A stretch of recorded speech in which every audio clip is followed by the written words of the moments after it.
God lives within every single person, and you can't harm God.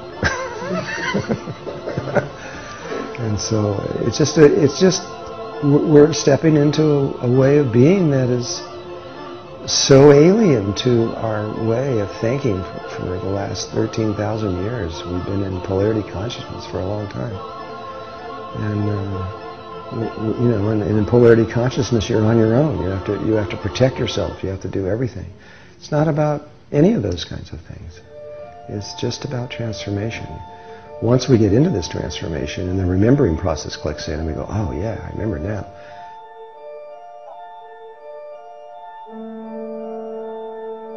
We have to understand that, like I started to say a little while ago, all of life is one.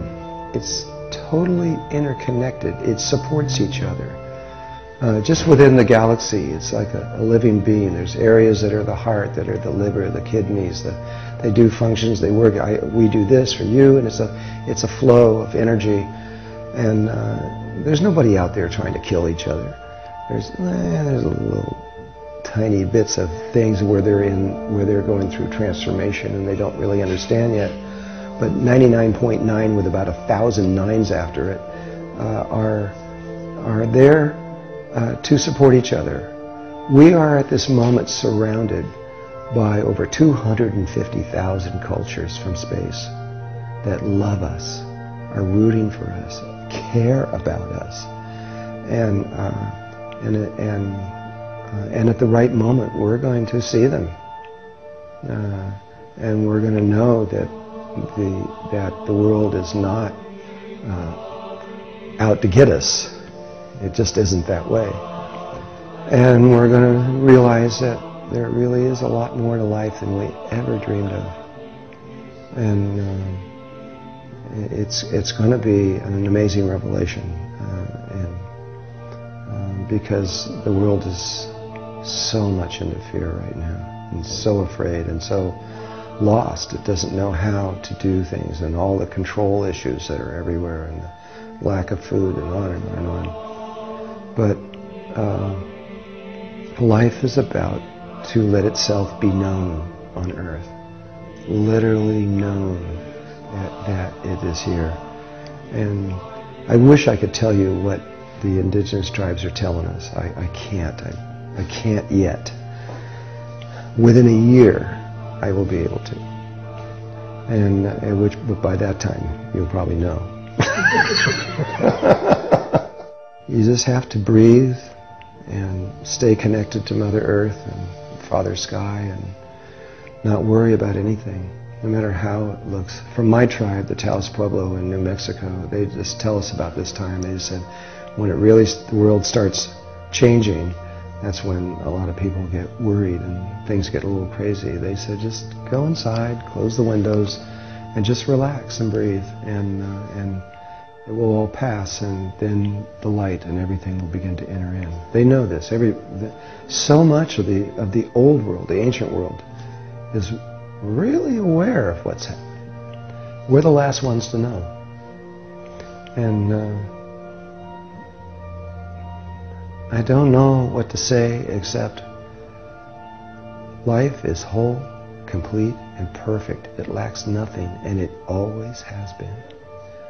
And we have chosen to experiment, and we experimented on a particular level of consciousness called good and evil, which means all possibilities, good and bad.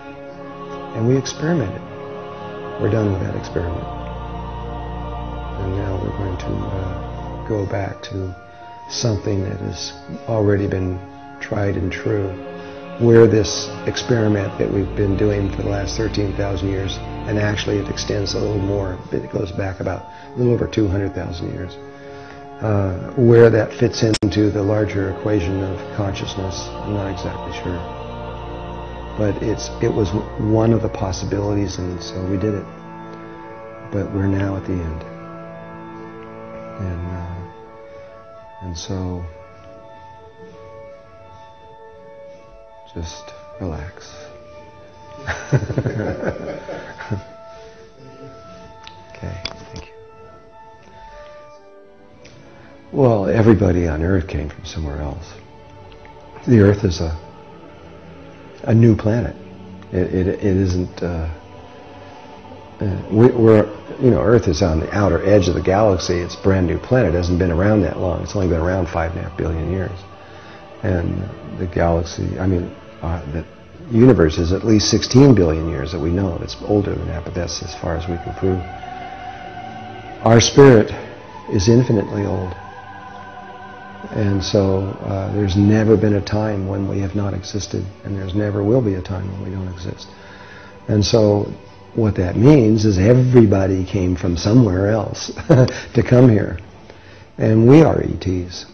The dolphins are ETs. They came from Sirius and the whales. A lot of Pleiadians are here and have been for a long time. There's people from Aldebaran and all kinds of, all over the place have met here. And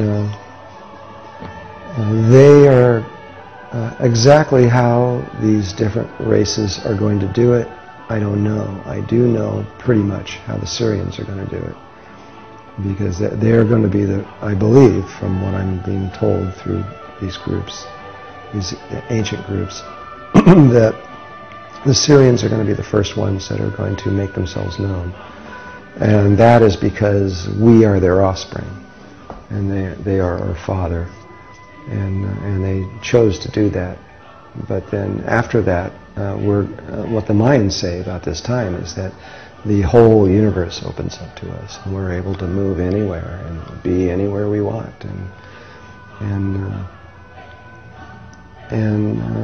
Yeah, I understand. This is it's a strange time in a way, because we've been so limited. We've been quarantined on Earth. We haven't been able to leave the room. Somebody locked the door a long time ago, and we're searching for life, and trying to prove that something is there, but that life is going to come here first. It's already here. The 250,000 cultures I mentioned are those that came using vehicles. That means it's the lowest form of life in the universe. They had to actually come here. You don't see Archangel Michael riding around in a spaceship. He doesn't need it. He can be anywhere he wants to be. And the higher levels of consciousness can just be anywhere they want to be. Okay, and thank you. And I hope that people watching this get excited about life, because it's something really beautiful is about to happen.